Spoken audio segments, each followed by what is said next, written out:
آپ نے سنا ہوگا حضور نے سورہ رحمان کے بارے میں فرمایا ہے، سورۃ الرحمن عروس القرآن، یہ سورہ رحمان جو ہے یہ قرآن کی دلہن ہے۔ جیسے دلہن کو آپ خوشنما لباس پہناتے ہیں، آراستہ پیراستہ اس کو گہنے اور اس کو زیور پہناتے ہیں، تو جس طریقے سے سجاتے ہیں آپ دلہن کو، اللہ تعالیٰ نے ایک سورت قرآن مجید میں یہ ایسی رکھی ہے سورہ رحمان کہ اسے خوب سجایا ہے۔ اس میں الفاظ کا در و بست، اس کا اپنا ایک ڈیوائن میوزک ہے۔ وہ تو اللہ تعالیٰ قراء جو ہے، خاص طور پر مصر کے قراء، اللہ تعالیٰ ان پر رحمت نازل فرمائے، ان کی خطاؤں سے درگزر کرے۔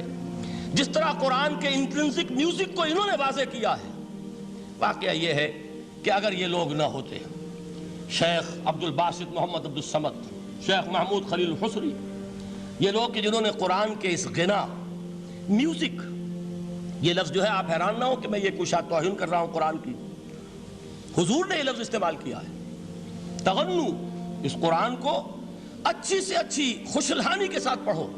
من لم یتغن بالقرآن فلیس منا، جو قرآن کو بہتر سے بہتر انداز میں، اچھی سے اچھی آواز میں، خوشلحانی کے ساتھ پڑھنے کی کوشش نہیں کرتا، وہ ہم میں سے نہیں ہے۔ بلکہ ایک مرتبہ حضور رات کے وقت آپ گشت پر تھے اپنے ساتھیوں کے حالات معلوم کرنے کے لیے۔ حضرت ابو موسیٰ اشعری رضی اللہ تعالیٰ عنہ ایک صحابی ہیں، ان کے گھر کے پاس سے گزر ہوا، وہ رات کو تہجد پڑھ رہے تھے، کھڑے ہوئے کیف کے عالم میں قرآن تلاوت کر رہے ہیں۔ حضور کو بہت پسند آئی ان کی قرات، کافی دیر تک وہاں کھڑے سنتے رہے۔ اب انہیں کیا پتا کون سن رہا ہے، بالکل اسی طرح سمجھ لیجئے ایک بات یاد آئی ہے، حضور فرماتے ہیں کہ جس طرح کان لگا کر اللہ قرآن کو سنتا ہے، کسی چیز کو نہیں سنتا۔ ہمیں نظر نہیں آتا نا، ہمیں معلوم نہیں ہے، ہم قرآن پڑھ رہے ہیں تو سننے والا کون ہے؟ سب سے زیادہ کان لگا کر خود اللہ۔ یہاں اس لیے مجھے یاد آیا کہ ابو موسیٰ اشعری کو کیا پتا تھا کہ کون سن رہا ہے؟ وہ اپنی کیفیت میں نماز میں تہجد میں قرآن کی تلاوت کر رہے تھے، اور ظاہر بات ہے ان کے گھر ایکڑوں میں بنے ہوئے نہیں تھے، ایک ایک کمرہ، ایک ایک کوئی حجرہ، ایسے ہی تو گھر تھے نا صحابہ کے، لہذا حضور پاس سے گزرے، آواز آئی، کافی دیر سنتے رہے۔ اس کے بعد آپ تشریف لے گئے، صبح فجر میں ملاقات ہوئی تو حضور نے تحسین کے انداز میں فرمایا، یا ابا موسیٰ انک قد اوتیت مزمارا من مزامیر آل داؤد، اے ابو موسیٰ تمہیں تو آل داؤد کے سازوں میں سے ایک ساز اللہ نے عطا فرما دیا ہے۔ جس طرح حضرت داؤد، لہن داؤدی مشہور ہے کہ جب وہ پچھلے پہر رات کو حمد کے ترانے الاپتے تھے، قرآن میں ہے کہ پرندے شامل ہو جاتے تھے ساتھ، اور پہاڑ وجد میں آتے تھے، پہاڑ بھی ان کے ساتھ شریک ہوتے تھے۔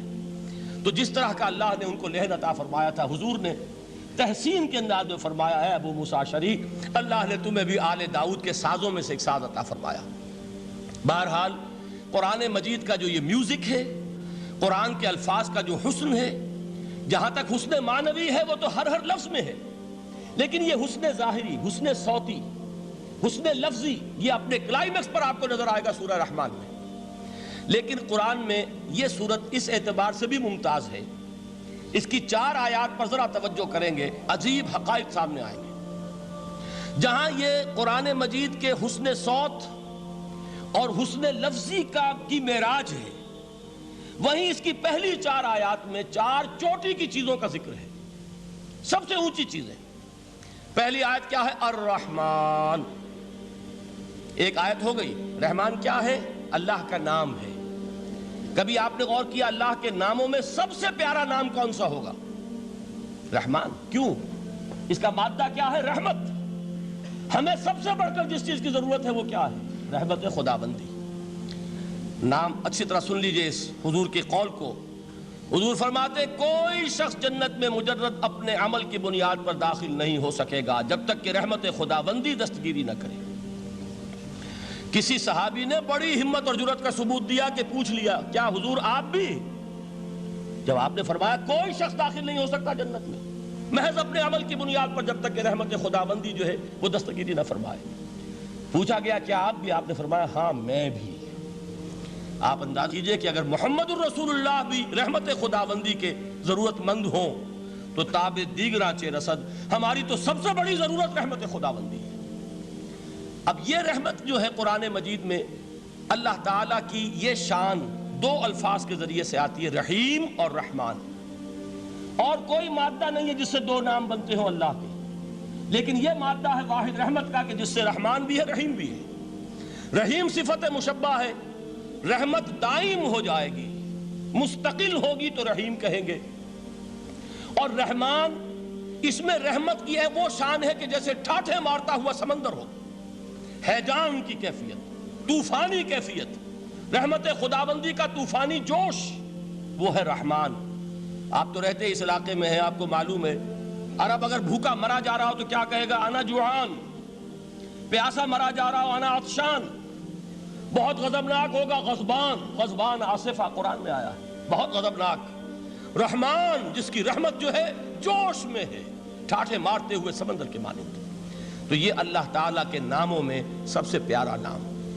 اب آگے چلیے، الرحمن علم القرآن، رحمان نے قرآن سکھایا۔ رحمت خداوندی کا سب سے بڑا مظہر، رحمان کی رحمانیت کا سب سے بڑا مظہر قرآن ہے۔ ان میں جو منطقی ربط ہے اس کو سمجھتے جائیے۔ اچھا آپ یہ سوچئے، جو علم بھی انسان کو حاصل ہوا وہ کس نے دیا؟ اللہ نے۔